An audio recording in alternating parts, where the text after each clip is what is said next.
Good morning students. आज हम लोग पढ़ेंगे वाच्य। ये जो भाग है ये हम लोगों का क्रिया, जो हम लोगों ने पिछले क्लास में पढ़ा, क्रिया, काल, और उसी पाठ का ये तीसरा और अंतिम भाग है वाच्य। वाच्य किसे कहते हैं? क्रिया के जिस रूप से हमें पता चले कि यह क्रिया कर्ता पे निर्भर कर रही है, कर्म पे निर्भर कर रही है या भाव पे निर्भर कर रही है, यह किसके अनुसार यहाँ पर क्रिया का प्रयोग किया जा रहा है, उसे हम लोग वाच्य कहेंगे। अर्थात वाच्य कितने प्रकार के होंगे? 3 प्रकार के। कौन कौन से? कृत्यवाच्य, कर्मवाच्य, भाववाच्य। कृत्यवाच्य किसे कहते हैं? जिस वाक्य में क्रिया कर्ता के लिंग वचन के अनुसार प्रयोग की जाती है उसे कृत्यवाच्य कहते हैं। अर्थात जिस वाक्य में क्रिया कर्ता पर निर्भर करती है, अर्थात राकेश कहानी लिखता है तो यहाँ क्रिया किस पे निर्भर कर रही है? कर्ता पे, राकेश पे। राकेश अगर लिख रहा है कहानी तो ये यहाँ पर क्रिया राकेश पे ही निर्भर कर रही है। गीता कैरम खेल रही है, यहाँ पर क्रिया किसके ऊपर निर्भर कर रही है? गीता पर। यहाँ क्रिया का प्रयोग कर्ता के अनुसार किया जा रहा है, अतः यह कृत्यवाच्य के उदाहरण है। कृत्यवाच्य में अकर्मक और सकर्मक दोनों प्रकार की क्रियाएं आती हैं। हिंदी में अधिकतर कृत्यवाच्य में ही वाच्य की रचना की जाती है। कर्मवाच्य क्या होता है? जिस वाक्य में क्रिया कर्म के अनुसार प्रयुक्त की जाती है उसे हम लोग कर्मवाच्य कहते हैं। जैसे राम के द्वारा रावण को मारा गया, तो यहाँ के द्वारा शब्द का प्रयोग किया गया है। यहाँ कर्ता राम ही है, राम ने रावण को मारा, तो ये हो गया कृत्यवाच्य। लेकिन राम के द्वारा रावण को मारा गया, अगर इस तरह हम लोग वाक्य को लिख रहे हैं तो यहाँ के द्वारा शब्द अगर आ गया तो ये कर्म के हिसाब से आ गया। देखिए, गीता के द्वारा खाना खाया जाता है, तो यहाँ किसके द्वारा खाना खाया जाता है? गीता के द्वारा शब्द आ गया। राम के द्वारा पुस्तकें खरीदी गई। इन वाक्यों में क्रिया खाना और पुस्तक के अनुसार प्रयुक्त होती है। यहाँ कर्ता के अनुसार क्रिया का प्रयोग नहीं हो रहा है, यहाँ प्रयोग हो रहा है खाना और पुस्तकें के अनुसार। खरीदी गई, पुस्तकें खरीदी गई। राम एक वचन है ना, लेकिन पुस्तकें बहुवचन। शायद इस तरह आप लोग को ज़्यादा अच्छे से समझ में आए। यहाँ पे क्रिया किसके हिसाब से आ रही है? कर्म के हिसाब से आ रही है ना। पुस्तक कर्म हो गया, खरीदी गई देखिए बहुवचन में। गीता स्त्रीलिंग के द्वारा खाना खाया जाता है, लेकिन क्रिया किसके हिसाब से आ रही है? पुल्लिंग के हिसाब से। खाना पुल्लिंग है ना, तो जाता है क्यों आ रहा है? क्योंकि यहाँ कर्म के हिसाब से क्रिया का प्रयोग किया जा रहा है और यहाँ पे कर्ता के हिसाब से क्रिया का प्रयोग किया जा रहा है। तो जहाँ कर्म के अनुसार क्रिया का प्रयोग किया जाता है वह कर्मवाच्य कहलाता है। भाववाच्य, जिस वाक्य में क्रिया कर्ता या कर्म के अनुसार प्रयुक्त न होकर भाव के अनुसार प्रयुक्त होती है वह भाववाच्य कहलाता है। जैसे कभी कभी होता है हम लोग किसी काम करने का मन नहीं होता है और उस काम को हम लोग को करना पड़ता है, तो ये काम मुझसे नहीं हो पा रहा है, तो ये क्या है? हमारे अंदर का जो भाव है, हमारी फीलिंग्स है, वो भाव है। जैसे रमेश से उठा नहीं जाता है, रमेश उठ रहा है लेकिन उससे उठा नहीं जा रहा है, ये उसका भाव हो गया।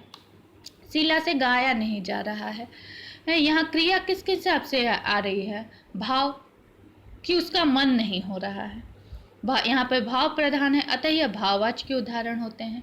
भाववाच्य में क्रिया सदा अकर्मक होती है, अर्थात क्रिया में कोई परिवर्तन नहीं है। रमेश से उठा नहीं जाता, शीला से उठा नहीं जाता, तो जाता शब्द क्या? जाता शब्द में कोई परिवर्तन आया स्त्रीलिंग और पुल्लिंग की वजह से, इसीलिए यहाँ क्रिया जो होती है वो हमेशा अकर्मक होती है। कर्मवाच्य और भाववाच्य में क्या अंतर है? कर्मवाच्य और भाववाच्य दोनों अकृतवाच्य है, अर्थात दोनों कृत्यवाच्य नहीं होते हैं।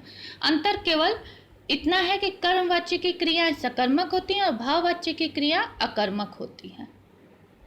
जैसे यहाँ पे क्रिया वचन और लिंग के अनुसार परिवर्तित होती है और यहाँ पर क्रिया में कोई परिवर्तन नहीं होता। ये कर्म के हिसाब से क्रिया में परिवर्तन दिखता है, यहाँ कर्म के हिसाब से क्रिया में परिवर्तन नहीं होता है। जैसे दादाजी से चने नहीं खाए जाते, कर्मवाच्य। दादी जी से ज़्यादा देर नहीं चला जाता, यहाँ दादी जी स्त्रीलिंग है लेकिन फिर भी यहाँ नहीं चला जाता का प्रयोग किया गया है क्योंकि ये अकर्मक क्रिया है। कृत्यवाच्य से कर्मवाच्य बनाना। सकर्मक क्रिया वाले कृत्यवाच्य को ही कर्मवाच्य में बदल देते हैं। कर्ता के साथ से या के द्वारा का प्रयोग करके कृत्यवाच्य से कर्मवाच्य में बदला जा सकता है। जैसे राम गाना गाता है, राम के द्वारा गाना गाया जाता है। ठीक है, ये कृत्यवाच्य, ये के द्वारा लगा दिया गया तो कर्मवाच्य हो गया। धोबी कपड़े नहीं धोता है, धोबी से कपड़े नहीं धोए जाते हैं। कृत्यवाच्य भाववाच्य में परिवर्तन। अकर्मक क्रिया वाले कृत्यवाच्य को भाववाच्य में बदला जा सकता है। जैसे कर्ता के साथ से, द्वारा या के द्वारा जोड़ा जाता है। क्रिया पुल्लिंग, अन्य पुरुष एक वचन में रहती है। कर्मवाच्य की तरह क्रिया को सामान्य भूत में बदला जा सकता है। जैसे मैं चल नहीं सकता, ठीक है, ये कृत्यवाच्य हो गया। मुझसे चला नहीं जाता, ये भाववाच्य हो गया। मैं खा नहीं सकता, मुझसे खाया नहीं जाता। मैं गा नहीं सकता, मुझसे गाया नहीं जाता। गीता बोल नहीं सकती, गीता से बोला नहीं जाता। ये कृत्यवाच्य भाववाच्य हो गया। जैसे मैं आज घर नहीं जाऊंगा, इसको भाववाच्य में बदलिए। मुझसे घर नहीं जाया जाता। धोबी ने कपड़े नहीं धोए, धोबी से कपड़ा नहीं धुलता, ये भाववाच्य हो गया। वह नहीं पढ़ सकता, उससे पढ़ा नहीं जाता। आशा चल नहीं सकती, आशा से चला नहीं जा सकता। चलो अब चले, चलो अब चला नहीं जा सकता, ये भाववाच्य में हो गया। ठीक है, इस तरह से आज हम लोगों ने पढ़ा वाच्य। ये यहाँ पर हम लोगों का हाफ ईयरली का सिलेबस खत्म हो गया। अब अगले क्लास में हम लोग पत्र लेखन, निबंध, ये सारी चीज़ें पढ़ेंगे। तो पत्र लेखन तो मैं आप लोगों को सिखा दूंगी किस तरह से लिखा जाता है, औपचारिक और अनौपचारिक पत्र दोनों ही। लेकिन निबंध और विलोम शब्द, पर्यायवाची शब्द, ये सारे मैं आप लोगों को विलोम में कुछ निबंध में मैं आप लोगों को कुछ टॉपिक दे दूँगी। जैसे परोपकार हुआ, मेरा प्रिय खेल या विद्यार्थी जीवन, इस तरह से मैं कुछ विषय आप लोगों को दूंगी। आप लोगों को उन विषय में निबंध याद करनी होगी, उसमें से ही एग्जाम में आएगा। और विलोम शब्द, पर्यायवाची शब्द, ये सारी चीज़ें मैं आप लोगों को दे दूंगी, वो सब आप लोग पढ़ लीजिएगा, उसमें से एग्जाम में आप लोगों का आ जाएगा। और ये जो आज हम लोगों ने वाच्य पढ़ा, इसका वर्कशीट मैं आप लोग को दे दूंगी, इसको आप लोग सॉल्व कर लीजिएगा।